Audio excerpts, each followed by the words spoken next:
Hello, so today's video is all about a giant of the perfumery industry. This is someone who's been working in the industry for over 55 years. He's someone who's formulated nearly 600 fragrances, including some enormous designer hits. He has his own niche brand, and he's also the first ever recipient of the Lifetime Achievement Award in fragrance. Yes, it's Alberto Morillas. So if you've not seen me before, I'm Claire. I talk all about fragrance on this channel, and I've been creating a series of videos all about the lives and most famous creations of different perfumers. This is the 12th video in this series, and I will leave the other 11 videos in the series down below in the description box in case you do want to go check those out. But today's video is all about Alberto Morillas. So just before we start, it just goes without saying that Alberto Morillas is a very prolific perfumer. He has nearly 600 creations, and that means that I cannot possibly detail every single one of his fragrances in this video. So if I miss something out, please do point it out. Tell me about your favourites. But also, my notes for this video are over 16 pages long. There's just so much to say about Alberto Morillas. He's such an interesting guy. And I really do feel like he really could even deserve a second part.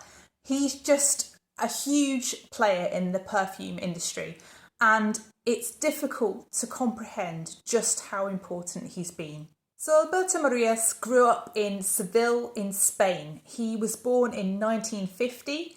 We have very little information about his parents, but we know that they weren't chemists. They weren't perfumers, they were not involved at all in the perfume industry. And as we know from previous videos, having industry connections gets you places in perfumery, and Alberto Morillas had none. So it was really just curiosity and passion that got him into the fragrance industry. But growing up in Spain, he cites particular smells that he remembers from that time. So he talks quite often about orange blossom, about jasmine, rosemary, and also incense, which would be very common smells in the Andalusian climate, the warm climate of Spain.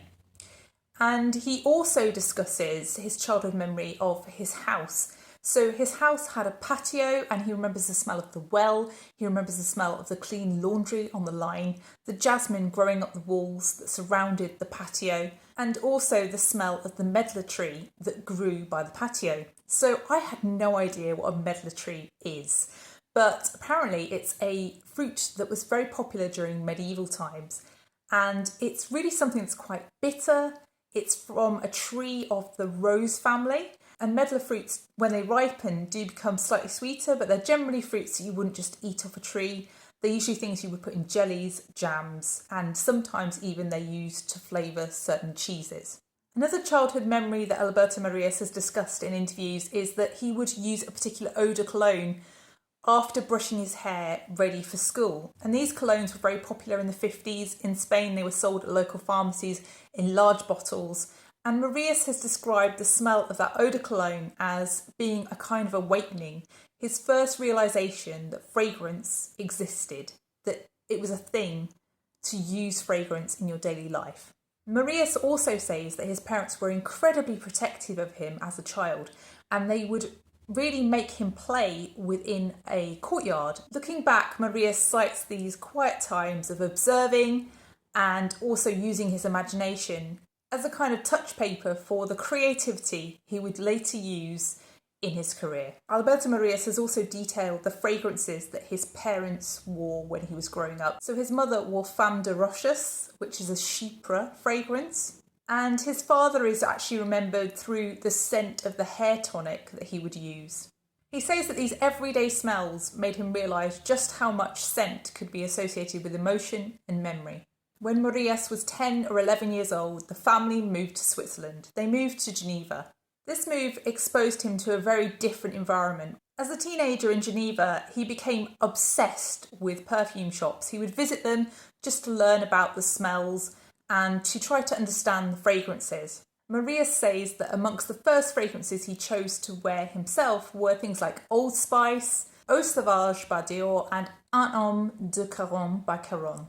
Morillas says at this stage he still had absolutely no idea that being a perfumer was a thing. He didn't know that that career path existed. And because of this, Morillas instead enrolled in the École des Beaux-Arts, the School of Fine Arts in Geneva. He studied here for 2 years until he read an article. When Morillas was 18 or 20 years old, there are varying different accounts of his age at the time, he read an article. The article was about Jean-Paul Gaulin.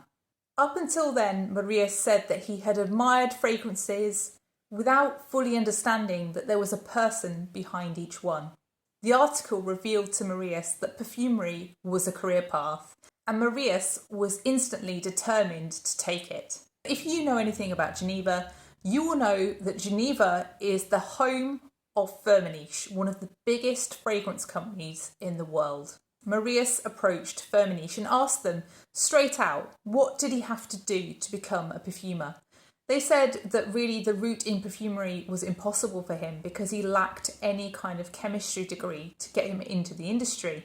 But they took his CV, and within a week, they called him back. Firmenich offered Morillas an opportunity to work in their laboratories. They wanted him to assist with research on natural raw materials. Although this wasn't a perfumer's position, after all, Morillas was just a beginner. This position gave him unique access to perfumers, to researchers, to raw materials, and to information.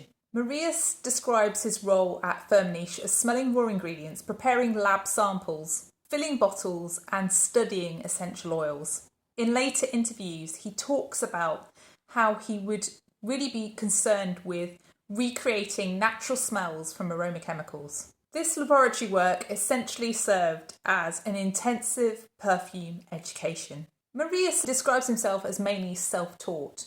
Every evening after his colleagues had gone home, Morillas would stay. This would be so that he could try to make his own formulas. Of course, this wasn't something sanctioned by Firmenich, but Morillas was determined to be a perfumer. Morillas says that he read every perfumery book he could obtain, and he quietly began experimenting with accords in his own spare time. For 3 years, Morillas did this, and he spent his time analysing existing fragrances and trying to recreate their smell. He later described these years of study as being driven entirely by his own passion, rather than any thought of any promotion. After 3 years of private experimentation, Morillas decided that his creation was good enough to share. He submitted one of his creations to Firmenich's management and asked what they thought. Morillas says of this time, I sent my perfume formula to the marketing manager and he replied, unbelievable, you made this? That formula would turn out to be Morillas's first fragrance, but it would be a few years before it would enter the market. In the meantime, Firmenich was so impressed that they sent Morillas to New York for further training to help him to become one of the world's best perfumers. 7 years after joining Firmenich, Morillas finally became an official perfumer. In 1977, his first fragrance, Courreges FH77, was released. This fragrance was built around a classic fougere accord, and it just really represents Morillas's interpretation of the style with his own experimentation in the lab. Although FH77, released in 1977, is credited as Morillas's first fragrance, Morillas often talks about Roches's Byzance. So Byzance was recently relaunched. I think it was it 2019-ish, Roches's Byzance was relaunched. It has been reformulated quite significantly from the original release, but the original release was tuberose, carnation, heliotrope and resins, very distinctive for the time. When Morillas talks in interviews about this period of time in his career, he cites his immense curiosity as the thing that was driving him to create these fragrances. So we're going to fast forward a few years here and we're going to move straight into the 90s because Alberto Morillas was incredibly influential in the 90s. He really kicked off the freshy trend of the 90s, and his biggest probably commercial success is a fragrance for Calvin Klein. In 1994, Morillas created CK1 with fellow Firmenich perfumer Harry Fremont. Morillas describes the process of developing the fragrance He says that he spent an awful lot of time on a plane going between New York and Paris, trying to work out exactly what was wanted. One very significant late request from the brand was to add an iced tea effect to the fragrance. In response, Morillas and Firmenich created an exceptionally clean citrus accord, helping the fragrance to feel incredibly clean, modern and minimalist. CK1 really captured a moment in the 90s. It was a fragrance marketed not just to one gender, but to everyone. This idea captured perfectly the minimalist aesthetic of the 1990s. The advertising campaign very famously features a teenage Kate Moss, and really this just translated into international success for the brand. It showcased their clothing, it gave the brand an identity, it showed really what Calvin Klein was all about, and CK1 echoed that message. This perfume sold tens of millions of bottles, and it fundamentally changed the industry's approach to gender in fragrance. In a recent interview, Morillas said, "Last year I was interviewed by a journalist in the Times from the UK. She said that as a teenager she would wear CK1, and now her son, who's 10 or 12, is wearing CK1. He says, "I think that's wonderful because it's such a simple fragrance. It's very easy to understand and it hasn't become old-fashioned. Sometimes I look at the formula and I still can't believe it's the same after 35 years. When I created it, perfumes were very strong and heavy. CK1 was my interpretation of my younger years in Spain. It was simple freshness, everybody could understand it. And it wasn't for men or for women, because fragrance to me does not have a gender." That same year, 1994, Morillas also worked on a fragrance for the brand Tommy Hilfiger.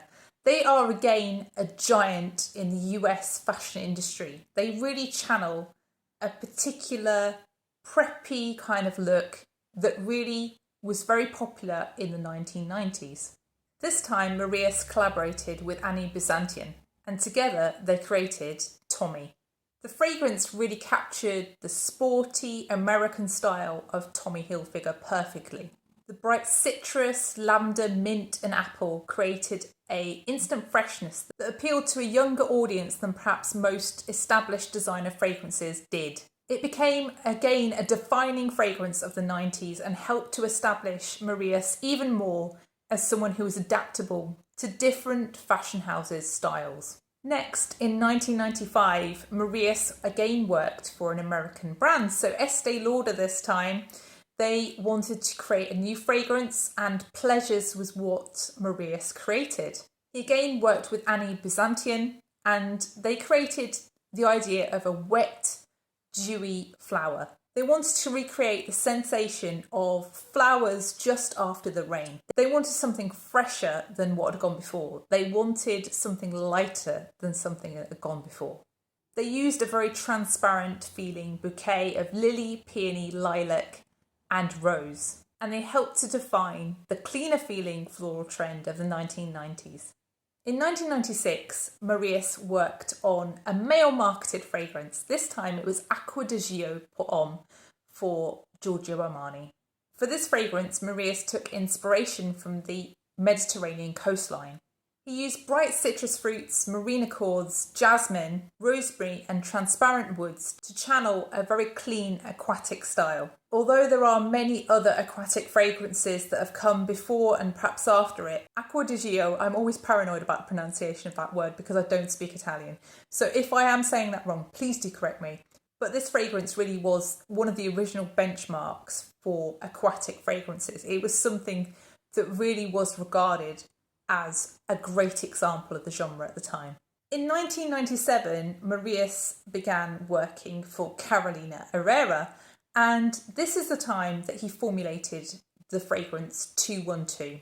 So this fragrance was meant to be inspired by the energy of New York, and I had no idea what 212 actually stood for, but apparently it's the area code for New York. Morillas deliberately stayed away from glamorous feeling florals. He wanted to create something crisp, something energetic, so he used citrus notes alongside fresher, more transparent feeling florals. and soft musks to reflect the urban, fast-paced life of New York in the late 90s. In 1998, Morillas moved on to Givenchy, and here he produced a fragrance that I think is equally loved by men and women, even if it is a male-marketed fragrance. I think so many women have also worn this fragrance over the years. It's just a very friendly feeling, easygoing kind of fragrance, and I think it was incredibly successful when it first came out, and it's still regarded as an absolute classic. It's Givenchy's Pie. So here Morillas explored a warmer, sweeter style of fragrance. He used vanilla, benzoin, almond and warm woods. It's an incredibly cosy feeling fragrance. Pie became incredibly influential in the late 1990s, and if you think about the gourmand trend that has extended into men's fragrances ever since, really it was Pie that was one of the first fragrances to use more gourmand notes in a fragrance marketed to men. That same year, in 1998, Morillas was promoted. He became one of Firmenich's Master Perfumers. 2000 marked another huge year for Morillas, and he went to work with Kenzo. So Kenzo were looking to launch a new fragrance for women, and what Morillas came up with was Flower. So Flower is essentially inspired by an impossible idea. So the idea is to create the scent of a poppy. And if you've ever smelt a poppy, they have virtually no scent. They are a flower that looks like it should smell, but actually when you go up to them, they just smell a little bit petally. There's really not too much of a smell to just a normal red poppy. So Morillas with Flower sought to create the idea of the scent of a poppy, what he thought the flower should actually smell like. He wanted something soft, powdery, modern and comforting. He used a combination of Bulgarian rose, Parma violet, violet and hawthorn, as well as blackcurrant, vanilla and white musks. Morillas has described this fragrance as poetry rather than botany. He says instead of asking, what does the poppy smell like?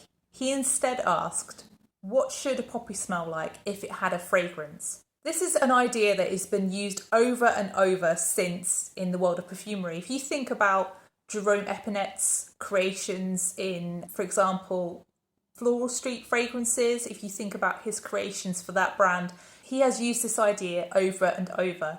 Also his creations for Nest, he's used mute flowers there, where he's imagined the scent of the flower and created his own interpretation in fragrance. It's a widely used concept now, but back in 2000, this was a revolutionary idea to create a perfumer's idea of how a flower should smell. Flower became one of Kenzo's most commercially successful perfumes, and it won the Fifi Fragrance of the Year award in 2001. It's been reformulated and relaunched, but it's still in the market today. Another fragrance that Alberto Morillas formulated back in 2000 was a new fragrance line for Lancôme. Lancôme wanted to completely change the direction of their fragrances, and Morillas worked with Harry Fremont to produce the fragrance Miracle. Miracle, I remember, was advertised by Uma Thurman. She was pictured in a crisp white shirt, and that's always how I think of the smell of Miracle. It is a pink smelling fragrance, but it does always smell crisp and clean because of the ginger. The ginger adds so much freshness to this fragrance, along with the lychee, magnolia, jasmine and pepper. It just has a lovely energy to it. It feels optimistic, it feels crisp and it feels clean. It somehow carries the energy of the new millennium. That same year, Morillas also formulated another fragrance for women, which is often compared with Miracle, and that one is BLV by Bulgari. In 2001, Morillas has a particular favourite fragrance that he formulated that year, and this is one that really wasn't a huge commercial success. This is just a fragrance that Alberto Morillas loves. So this is Mugler's Cologne, and the inspiration for this fragrance is deceptively simple. He just wanted to recreate the smell of a soap that he brought back from Morocco with him. He wanted to recreate the scent of freshly washed skin and clean white cotton. With this fragrance, Morillas rejects the coming trend of gourmands in fragrance. He didn't want anything sweet in this fragrance. Instead, he concentrates on clean and crisp. Here he uses neroli, petitgrain, and also gentle musks to create a very fresh, clean, soapy fragrance. Mysteriously, Mugler also marketed this creation with a mystery ingredient. They called this ingredient S. S was later revealed to be S3-hexanol, which is said to be a fragrance ingredient that can lend a crispness, a greenness, and a freshness to fragrances. But of course, at the time, everybody knew it as S, and nobody knew what it was. Really, with this fragrance, again, Morillas was ahead of his time. This was a fresh, clean, skin-like kind of musky fragrance with a lovely soapy aspect to it. It's something now that probably would be more appreciated than it was at the time, but clearly it's one of Morillas' favourites. In 2002, Morillas was again ahead of the curve. So in 2002, he formulated a fragrance for Yves Saint Laurent. This time it was M7 with Jacques Cavalier. M7 marked a turning point in Western perfumery. It really was the first major designer men's release to put oud at the centre of the composition. This was years before the Western oud boom. It was really something that stood out on the market, and it wasn't that popular. Lots of people didn't like it. The Western market was not used to the smell of oud. It was something shocking and different. It had oud, myrrh, amber, and dark woods. Its sales really weren't great, but its influence really lives on in perfumery. So in 2003, Morillas again worked with Bulgari, and this time he launched their new fragrance, Omnia. So this fragrance has a really odd combination of notes. I think I did try it, but I can't really remember it, so I'm just going to have to tell you about the notes. But it has listed white chocolate, saffron, cardamom, and also masala chai tea. It sounds really, really odd, and I wish I could smell it now and just remind myself. I think, I remember probably the Omnia crystalline line much more than the original Omnia fragrance. I think that line was incredibly successful, and I don't really know too much about the original fragrance. If you had Omnia, please do tell me your thoughts on that fragrance. Could you smell the white chocolate? In 2007, Morillas worked for Marc Jacobs, and this is arguably one of his most successful, if not the most successful fragrance he ever created. So Marc Jacobs were looking to launch a brand new fragrance line, and they say that they wanted something that captured youth, optimism, and effortless femininity. Morillas responded with the fragrance that would become Daisy. So Daisy is really, again, one of those ideas rather than an actual interpretation of Daisy. I think the fragrance to me actually smells slightly banana-y even. I get like a whiff of green bananas after it's drying down, or I used to with my old bottle.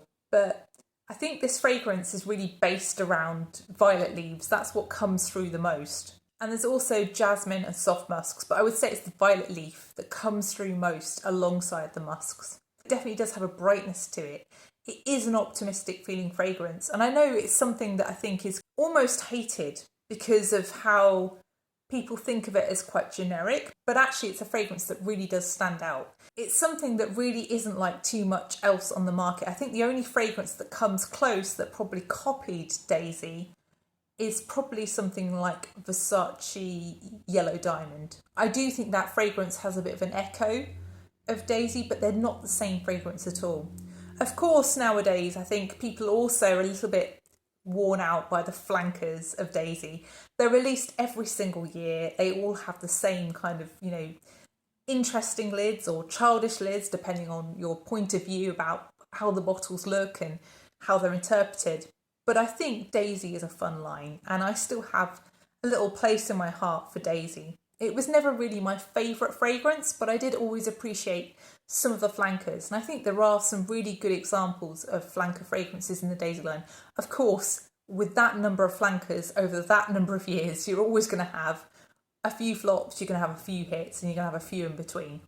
But yeah, I think Daisy has been a phenomenon, and I think it's kind of almost looked down upon, but people forget just how successful Daisy was and still is. Daisy actually received numerous fragrance industry awards, and I think it was also voted the Fifi Fragrance of the Year in 2008. So next up, in 2007, Morillas also formulated the light blue pour homme for Dolce & Gabbana. So of course, Olivier Cresp had taken care of the women's version. Morillas worked on the men's version. And again, he used his inspiration of his experience of the Mediterranean to formulate that fragrance. He combined Sicilian citrus, grapefruit, rosemary, pepper and cedar to perfectly capture the idea of a Mediterranean summer by the sea. The fragrance is a perennial men's bestseller and it continues to release flankers today. Moving on to the 2010s, by 2010, Alberto Morillas had kind of done it all. He had nothing left to prove in the world of perfumery. He began creating more niche fragrances and he also spent more time working on his own brand. So in 2011, Morillas worked on his first fragrance for the brand Valentino, and this was in collaboration with Olivier Cresp. The brief was to capture the elegance of Rome, with a fragrance that felt youthful but unmistakably luxurious, and the result was Valentina. Morillas and Cresp made Valentina distinctive by using a white truffle accord. This gave the fragrance an immense smoothness and a luxurious feel, but it was very distinctive and different to other things on the market at the time. In 2012, Morillas started working with Kilian. By this time, Kilian was gaining traction on the perfume market, and Alberto Morillas was the person to formulate a new fragrance called Good Girl Gone Bad. So Morillas interpreted the brief for this fragrance. Instead of using something dark, something gothic, something very femme fatale, Morillas started out with the idea of innocence being led astray. He wanted to document the transition of innocence into sensuality. And for this, he used white florals. Commercially, Good Girl Gone Bad is one of the pillar fragrances of Kilian's line. It spawned a few flankers, including Good Girl Gone Bad Extreme, and I think it's been one of the best sellers for the brand. It's amongst my favourite of their offerings. A year later, Morillas actually created a second fragrance for Kilian, this time called Musk Oud. I don't think Musk Oud was as much as a commercial success, but it was a fragrance that had its fans and it is well regarded. It just never seemed to take off. This was really a softer interpretation of oud. It was softened with rum and rose, but again, just wasn't something that set the market alight. In 2015, Morillas also began to create for another niche brand that I have never tried a fragrance from, and they're called Aidas de Venustus. And apparently they're based in New York. But as I said, I've never tried their fragrances. So he formulated two fragrances for this brand in quick succession. One is based around rosewood and it's called Palisandre d'Or. So Palisandre d'Or has turned out to be one of the brand's most highly regarded fragrances. So in 2015, Morillas returned to working for Bulgari, where he formulated Goldia. And I feel like the Roman Night flanker was very much more successful than the original fragrance even. I remember a lot of people talking about the Roman Night. But Goldia was inspired by the idea of liquid gold. So it channeled the idea of liquid gold through its use of ylang-ylang, orange blossom, musk and amber. It was meant to be a very luminous and bright feeling fragrance. So in 2017, Morillas moved on to working for Gucci. So Gucci wanted an in-house perfumer and they employed Alberto Morillas. I don't think they have him exclusively for every single one of their fragrances, but he still does formulate quite a lot of their fragrances. So in 2017, Gucci had Alessandro Michel at the head of their fashion house, and he was really instrumental in helping Morillas to see the brand's vision of the fragrances that they wanted to create. So the first fragrance, Gucci Guilty Absolute, is very highly regarded. It won a lot of fragrance awards and it's a fragrance that sadly has been discontinued, but it was something that was revolutionary, not only because it sort of stays the same throughout the entire wear of the fragrance. It's a fragrance that uses captive ingredients such as goldenwood, cypress, but also vetiver to give an intensely woody hit, but with a slight leathery feel and even a slight oudiness to it. It's a very sort of dank, woody smelling fragrance. It's difficult to describe. but it always makes me think of something unnerving. I find it just disturbing to smell. I remember I smelt it once in a store on a card, and I felt like I didn't want the card in my house because it was freaking me out. It just gives me a weird kind of creepy feeling, Gucci Guilty Absolute, and I can't explain it because so many people love it, but it's just not something that I love.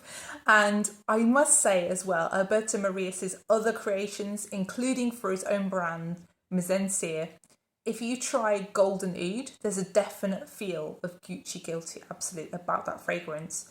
And to me, this is something that you smell again and again in Morillas' later woody fragrances. I think this is something that Morillas has realised is something that people appreciate and has used a few times. I think the thing that gets to me about it is it's clinical and clean, but also dank and green. It's an interesting combination, Gucci Guilty Absolute, and definitely one you should take the opportunity to smell if you're ever offered the opportunity. It's becoming increasingly rare now, and the prices have definitely gone up. The second fragrance released in 2017 for Gucci was the brilliant Bloom. Bloom is a fragrance that I think is so underrated. And as much as I find the original EDP a little bit much, I still think of it as a masterpiece, and I do own a flanker of Bloom. So Alessandro Michel's direction to Morillas for this fragrance was that he wanted people to feel like they were wandering through an abundantly flowering garden. So for this, Morillas focused on three main florals, and those florals were jasmine, tuberose, and also the amazing Rangoon Creeper. So Rangoon Creeper is something that smells like a greener, even slightly indolic smelling honeysuckle. It's not as sweet, but it definitely has a dewiness to it. It has that greenness, and it's just got a freshness to it. So Morillas says with this fragrance, he deliberately kept the composition incredibly simple to allow the floral notes to shine through. Gucci Bloom was a bestseller, so I have Notare di Fiori, but I actually really enjoy several of the other flankers. I think my favourite is Ambrosia di Fiori, but actually I think most of the flankers I think are just amazing. I really particularly like this year's flanker. It's quite a departure from the original fragrance. It definitely does have those kind of modern nods to it, but it is still definitely a Bloom flanker. It still does have that little indolic nod to it, which I think is something that's missing from modern perfumery, especially modern designer perfumery. And I think it's quite daring to still use that little indolic nod in the fragrance. So as I've kind of hinted at, Morillas did create his own brand of fragrances, I think as far back as 2009. And they originally started off just producing candles for the brand. It's a brand that he's run with his wife, Claudine. And I think it was up until around 2015 that he then began to produce fragrances for the brand, and he quite often talks about formulating fragrances just for his own brand, and he says it's sort of something that's very disconcerting because there's no one really to please but himself. And he says that he often passes his creations, once he's happy with them, to his daughters, and his daughters will give him some very honest feedback on them. He also says that his daughters repeatedly tell him that he's spending too much on ingredients, but he loves to really try to use the best in his fragrances, is what he says. So, of course, for his own brand, he did very famously produce Bois de Mysore, which is a sandalwood fragrance, but he also produced Très Cher, inspired by orange blossom and the Mediterranean, and also several oud-based fragrances. So, for example, Ideal Oud, Golden Oud, and Perfect Oud. But I think the brand's probably signature is something like For Your Love, which is a fragrance built around a contemporary amber with raspberry and benzoin, but also patchouli and ambrox. So Morillas is still creating. He's just released his brand new fragrance for his own brand in the last few weeks. And he's also produced the latest flanker for Gucci Bloom this year. So that's called Ambrosia d'Oro. And I think with Morillas, he shows absolutely no signs of stopping. He may be in his late 70s now, but he does not look like he wants to spend any part of his life retired. He loves making fragrances, and it shows by his work outputs. In interviews, he sometimes says he's working on 20 fragrances. Sometimes he says in interviews he's working on up to 100 fragrances at a time. He is a prolific kind of guy.